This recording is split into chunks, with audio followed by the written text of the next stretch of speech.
कोलकाता की वो एक रात जिसने पूरे देश को झंझोड़ कर रख दिया। आज हम उसी दर्दनाक कहानी की गहराइयों में उतरेंगे और समझने की कोशिश करेंगे कि कैसे बस एक हादसे की गूंज पूरे देश के लिए एक वेकअप कॉल बन गई। ये सिर्फ एक मर्डर की कहानी नहीं है। नहीं, ये तो वो चिंगारी थी जिसने पूरे देश में एक आग सी लगा दी। असल में ये कहानी उस क्राइम से कहीं कहीं आगे जाती है। ये उन सवालों की कहानी है जो हमारे समाज से पूछे गए, उन आवाज़ों की जो इंसाफ के लिए उठीं, और हाँ, उस सिस्टम की, उन दरारों की जो इस एक घटना ने सबके सामने लाकर रख दी। तो इस पूरे आंदोलन की जड़ तक पहुंचने के लिए चलिए वक्त में थोड़ा पीछे चलते हैं। उसी रात में 9 अगस्त 2024 की वो रात जब एक यंग डॉक्टर की जिंदगी हमेशा हमेशा के लिए बदल दी गई। आखिर हुआ क्या था उस रात अस्पताल की उन चार दीवारी के अंदर? तो बात शुरू होती है एक 31 साल की पोस्ट ग्रेजुएट डॉक्टर से।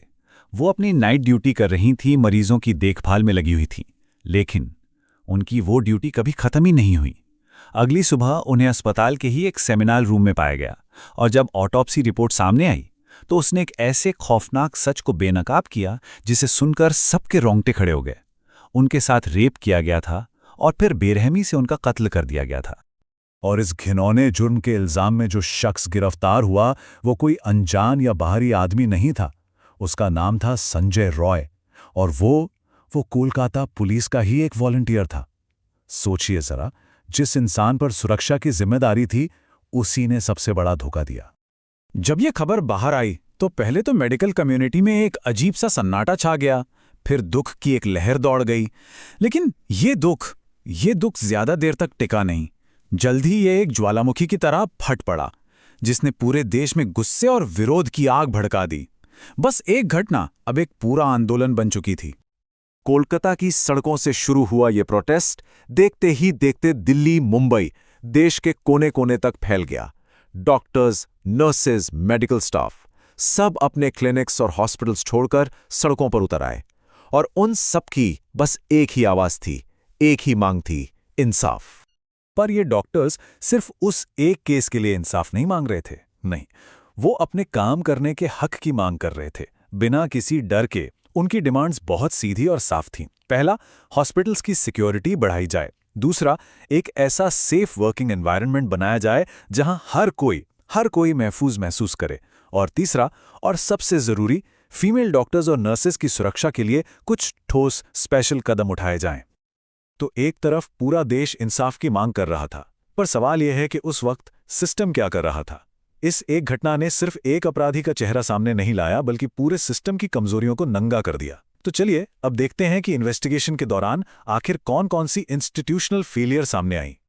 और इंसाफ की ये लड़ाई ये कोई आसान सफर नहीं था, बहुत लंबा और मुश्किल रास्ता था। मामला लोकल पुलिस के हाथों से निकलकर देश की सबसे बड़ी इन्वेस्टिगेशन एजेंसी यानी सीबीआई तक जा पहुंचा, और फिर ये केस अदालतों के चक्कर काटता रहा। हाई कोर्ट से लेकर सुप्रीम कोर्ट तक हर दरवाजे पर इंसाफ की गुहार लगाई गई। इन्वेस्टिगेशन के दौरान सिस्टम पर बहुत गंभीर इल्जाम लगे। इल्जाम थे सिक्योरिटी में लापरवाही के, इल्जाम थे कि वक्त पर एक्शन ही नहीं लिया गया, और सबसे चौंकाने वाला इल्जाम था सबूतों से छेड़छाड़ का। ये सिर्फ नाकामी का मामला नहीं था, ये सीधे सीधे इंसाफ का गला घोटने की कोशिश का इल्जाम था। तो अब आते हैं सबसे बड़े सवाल पर। आखिर इस एक घटना का आगे चलकर क्या असर हुआ? इस पूरी ट्रेजेडी से हमने क्या सीखा? देखिए, इस घटना ने एक कड़वे सच को एक बार फिर हमारे सामने लाकर खड़ा कर दिया। सच ये कि हमारी वर्क प्लेसेस, खासकर ऐसी जगह जहां सेवा और देखभाल का काम होता है, वो महिलाओं के लिए कितनी अनसेफ हो सकती हैं।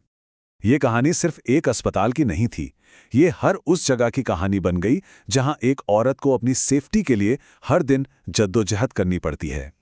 बिल्कुल सही कहा गया है। घटना सिर्फ एक, लेकिन उसका असर बहुत गहरा। ये लाइन इस पूरे मामले की असलियत को बयान करती है कि कैसे कभी-कभी सिर्फ एक इंसिडेंट पूरे सोशल और सिस्टमैटिक ढांचे को जड़ से हिला सकता है और उसे खुद के अंदर झांकने पर मजबूर कर सकता है। इस पूरी ट्रेजेडी ने एक और बहुत बड़ी कमी को उजागर किया। वो थी कोऑर्डिनेशन की कमी, यानी तालमेल का ना होना। देखिए, जब सिस्टम के अलग अलग हिस्से जिनको मिलकर काम करना चाहिए वो एक दूसरे से ही लड़ने लगें, तो पूरी मशीन ही आखिर में कोलैप्स कर जाती है। और इस केस में नतीजा बेहद भयानक था। और ये फेलियर किसी एक डिपार्टमेंट की नहीं थी। एडमिनिस्ट्रेशन यानी प्रशासन, हॉस्पिटल अथॉरिटीज, सिक्योरिटी एजेंसीज और लोकल पुलिस, ये सब बस एक दूसरे पर इल्ज़ाम लगाते रहे, ब्लेम गेम खेलते रहे। और इस सब के बीच इंसाफ की उम्मीद धुंधली पड़ती जा रही थी। ये एक ऐसी सिस्टमैटिक फेलियर थी जिसकी कीमत एक जान देकर चुकानी पड़ी। तो इससे हम क्या समझें? सबसे बड़ी बात यह है कि जब किसी भी वर्कप्लेस पर डर और बेचैनी का माहौल हो तो उसका सीधा असर पब्लिक सर्विसेज पर पड़ता है। सोच के देखिए, एक डरा हुआ डॉक्टर, एक डरी हुई नर्स उस समाज की सेवा ठीक से कैसे कर सकती है जिसके लिए वो काम कर रहे हैं। तो हम यहाँ एक सवाल के साथ इस चर्चा को छोड़ते हैं। आखिर कैसे बस एक घटना पूरे के पूरे सिस्टम की कमजोरियों को सबके सामने ला सकती है? और इससे भी बड़ा सवाल, जब हमें ये दरारें दिख जाती हैं तो क्या हम उन्हें भरने के लिए कुछ करते भी हैं? क्योंकि ये सिर्फ सोचने का नहीं बल्कि एक्शन लेने का वक्त है।